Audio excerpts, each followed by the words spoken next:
Good morning. My name is Miss Tori. I am a Youth Services Clerk at Donald W. Reynolds Library.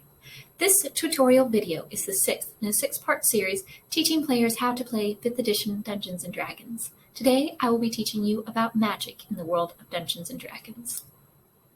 Adventurers cast magic using spells. Spells cause a magical effect. The effect can be similar to versatile tools, weapons, or it can be a protective ward.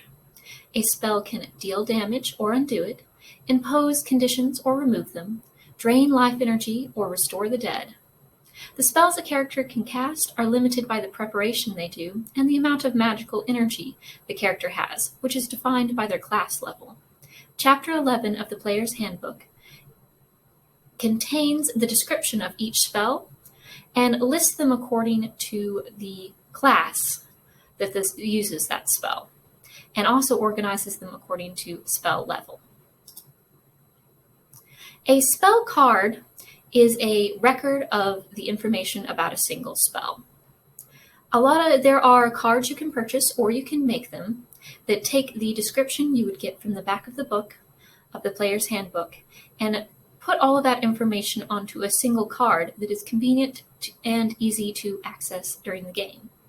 As we go through learning about spells, I will be referring to this card that we have created that is arranged similarly to how the spell's description is arranged in the back of the book.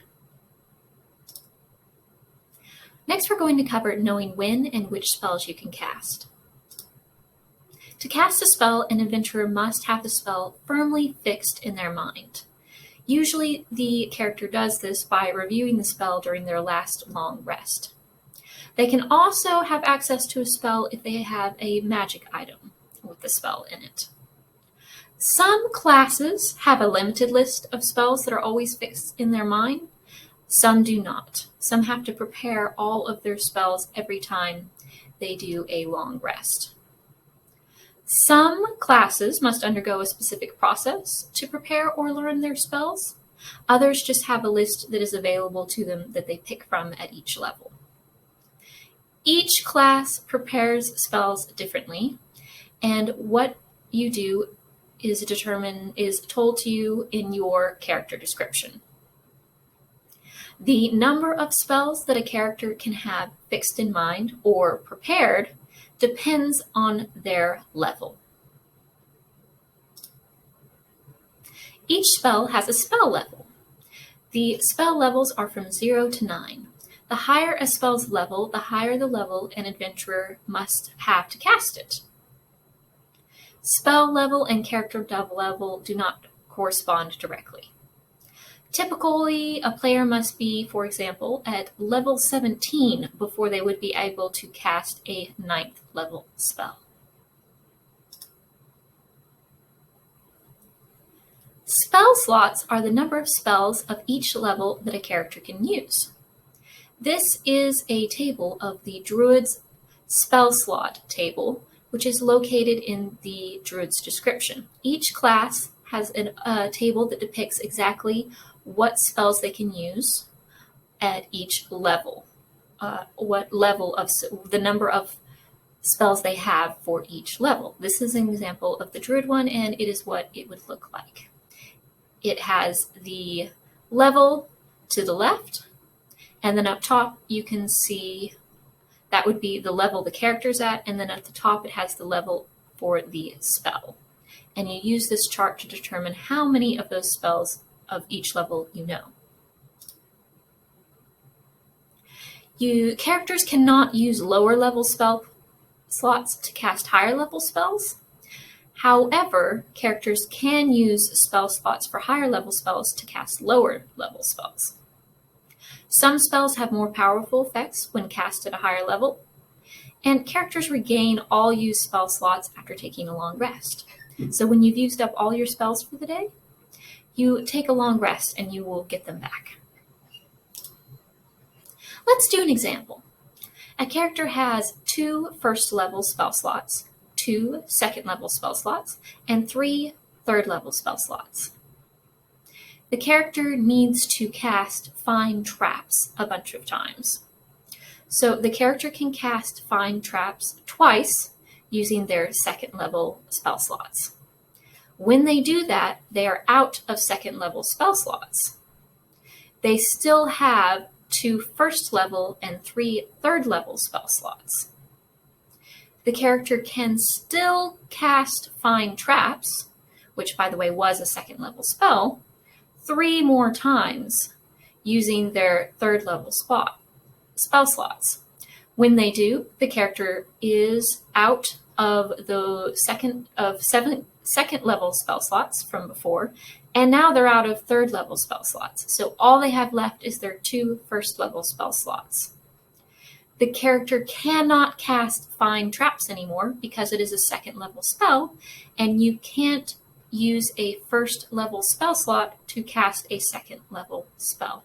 So the character will not be able to cast any second level and above spells until they take a long rest. Cantrips. Cantrips is the name of 0 level spells. There are certain rules that apply to 0 level spells that do not apply to the rest of the spells. First, they don't have to be prepared. The character knows them at all times. They don't use up spell slots. And the number of cantrips a character knows is determined by their class and the level they're at. Ritual spells. Some spells can be performed as a ritual, as well as using normal rules for the normal spell casting rules. If a spell can be performed as a ritual, it will have the ritual tag in its description. A character can only perform the spell as a ritual if their class grants them the ability to do so. So in their class description, it will tell them you have the ability to cast spells as a ritual. A spell performed as a ritual takes 10 minutes longer to cast than normal, and a spell cast as a ritual does not use up a spell slot. A spell cast as a ritual is cast at the spell level of that spell. So if it had a special ability that let it have more greater effects because you cast it at a higher spell level, this would not apply if you did it as a ritual.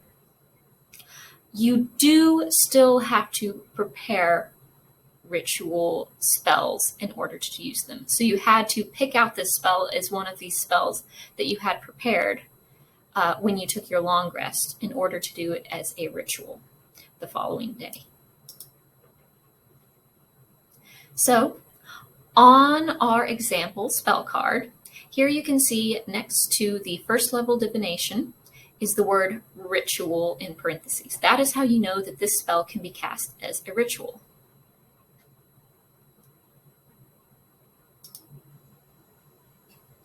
Now let's talk about casting a spell. Casting time. It's how long it takes you to cast a spell. A spell may take as long as a single action in battle, a bonus action, a reaction, or it may take much more time to cast, minutes, hours, days. So when you cast a spell that takes a single action to use, you use up your action in combat. That is how long it takes, 1 action in combat to use it. If you cast a spell as a bonus action, it uses your bonus action. When you cast a spell as a bonus action, you can't cast a second spell level 1 or above during your turn.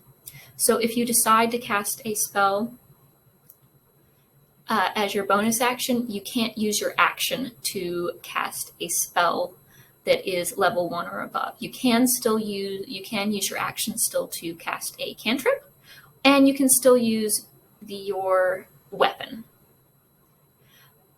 You can also cast spells as a reaction. If you remember, a reaction is an event that triggers something that you can do.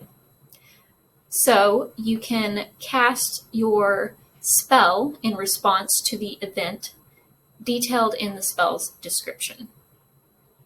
If a spell has a longer casting time, minute or hours, and you try to use it in combat, it uses your action on your turn for the number of turns it takes to reach the required casting time. So for example, if you had a spell that took 1 minute to cast and you were trying to cast it in the middle of battle, 1 minute is 60 seconds. A round is 6 seconds. So you have to be using your action for 10 rounds to be casting that spell. You also can't lose your concentration on that spell. If your concentration is interrupted, then you lose the spell. You can tell what the amount of casting time a spell takes by looking at where it says casting time. In our example, the casting time for this spell is 1 action. Duration. Duration is the spell lasts. It may last a number of rounds in combat, it may last minutes, years, hours, or it may just last until the spell is dispelled. An instantaneous spell is one that lasts an instant, and it can't be dispelled. A concentration spell lasts as long as the character can concentrate on the spell. The spell's description also includes a maximum amount of time that the player can concentrate on that spell. So in our example, this spell has a duration of concentration. So it lasts as long as the character can keep concentrating on it, or to a maximum of 10 minutes, because even if their concentration isn't interrupted, that is as long as they will be able to concentrate on it. Concentration spells. Characters can end a spell that they are concentrating on at any time without using up an action. But normal activity, such as moving and attacking, doesn't interfere with your concentration. So you can be concentrating on a spell and still be moving and attacking. Characters cannot concentrate on 2 concentration spells at once. So you lose a spell you are concentrating on if you try to cast another spell that requires concentration. You can cast spells that aren't concentration spells. You may lose a spell you are concentrating on when you take damage. When you take damage and you're concentrating on a spell, you make a Constitution saving throw for each source of damage. So if you got hit by multiple attacks, you would roll for each attack. The target number you are trying to beat is 10 or half the damage you took. It just depends which is higher. So for example, you took 30 hit points damage, then you would be trying to beat a 15 on your difficulty class. You automatically lose concentration on a spell if you are incapacitated or killed. Some spells require components. They are the physical requirements that a spell needs. There might be a verbal requirement. The verbal is just a combination of sounds, not necessarily specific words. Obviously, if you are gagged or under the silence spell, you can't make that sound, so you can't perform the spell. Somatic, which would be designated with an S in the spell's information, means that the spell requires you to make a gesture of some sort, maybe waving your hand, something like that. In order to use a spell that is somatic, you have to have at least one hand free. Another component that may be required is a material. A material is a particular object that is required to use the spell. You need to have one hand free in order to be holding that object. If a spell requires a material and a somatic a component, then you have to have both hands free, one to hold the material and one to make the gesture. So sometimes it is, instead of recording every object that you have to make sure you have it for the spell, characters usually get a component pouch. And you can substitute a component pouch or a spellcasting focus for most spell objects. However, there are times you can't, and you cannot use the component pouch to substitute for any object that has a spell, a price listed next to it. It means that the object is very costly, so you have to have that object. Some spells will consume the object when it is cast, so the spell's description will tell you if every time you use the spell, you have to go purchase a new one of those objects in order to use it again. On our spell card, the components required are located under the components section, and it's designated by V for verbal, S for somatic, which was gestures, and M for materials. In our example, this one would require a verbal, some sort of verbal statement or sound, and a gesture. Another thing that's very important when you're casting spells is range. To hit a target, the target of the spell must be within the spell's range. Spells may target an object, a creature, or a point of origin. You have to be able to see the target point if you are targeting something. So, for example, your opponent is behind a rock. You can't see them, so you can't target them. You could target something you could see behind them, but you have to be able to see exactly what you're targeting.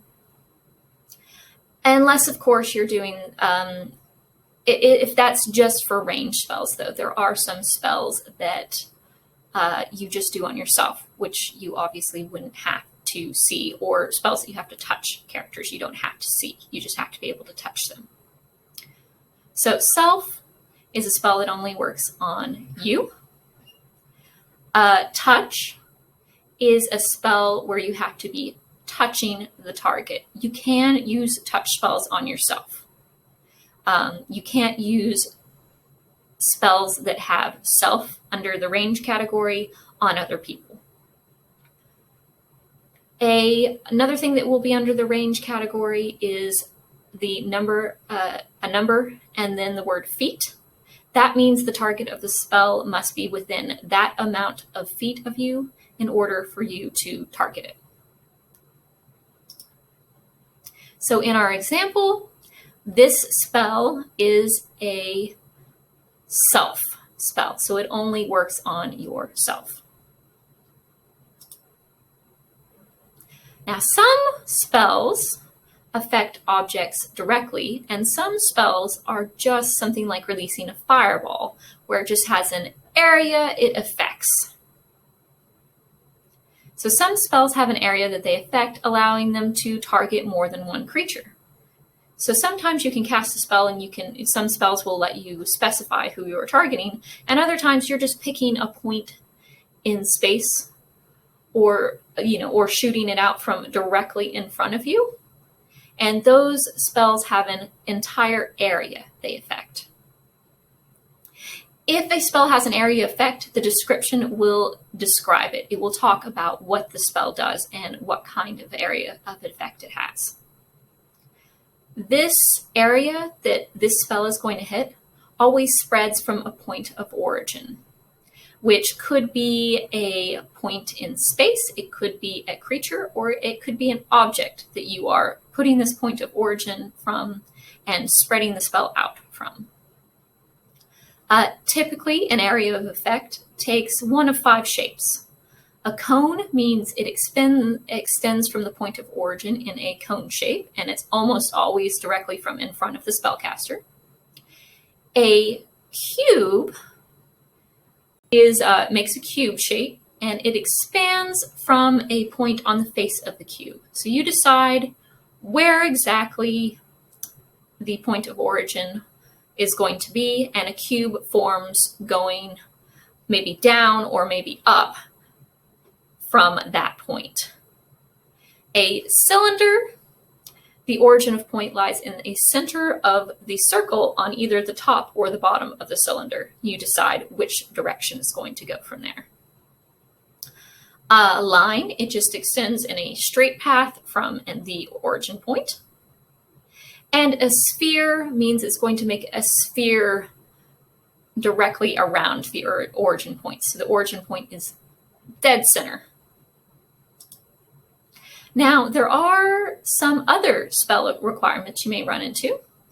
Some spells require your target to be willing.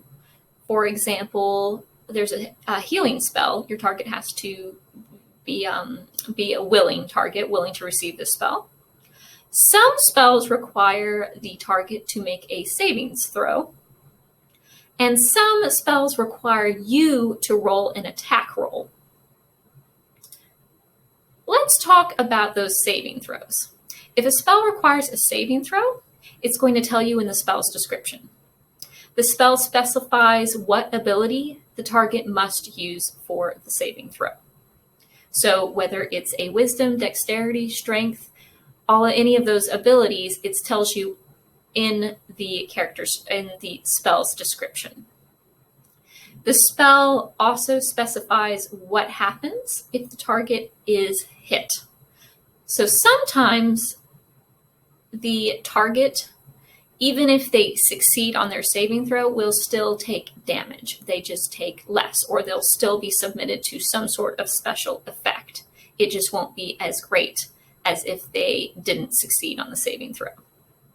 In order to succeed on the saving throw, the target must equal or exceed your spell save difficulty class.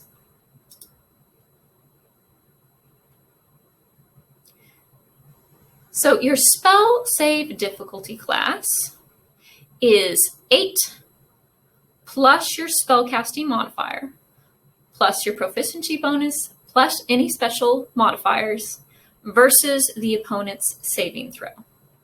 So when you first create your character and when you level up, you would rewrite whatever your spell save DC is. And then when you cast the spell, you tell the opponent, they need to make such and such kind of saving throw with my spell saving DC being whatever number it is. So you say something like, they have to make a wisdom saving throw and they have to beat a 13. Something like that.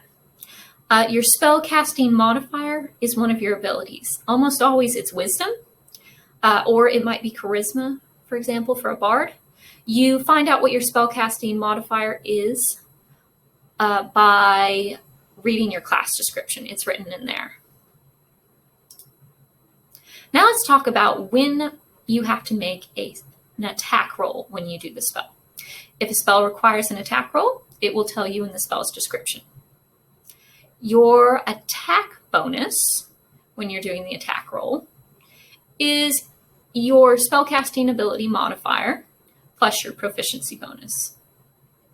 Most spells that require an attack roll are ranged attacks. And if you remember, you have disadvantage on a ranged attack if you are within 5 feet of your opponent. This applies to melee weapons too. If you try to shoot someone with an arrow and they're as close as 5 feet to you, then you have disadvantage on the attack. Now let's go over what you roll. You roll your spell attack roll. The spell's description tells you when you need to roll this, and it calls it an attack roll.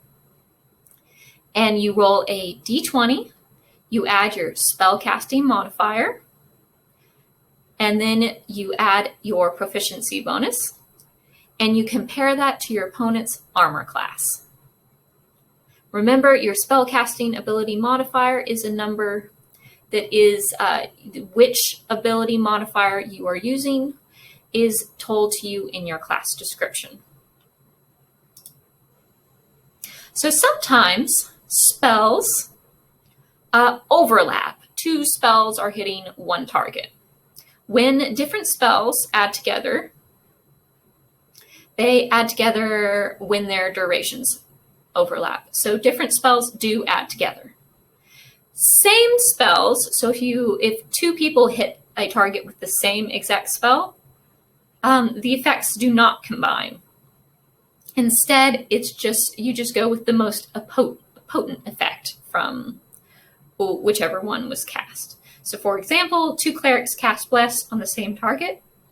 That character gains the spell's benefit only once, and it gains it from whoever had the best or most potent use of that spell.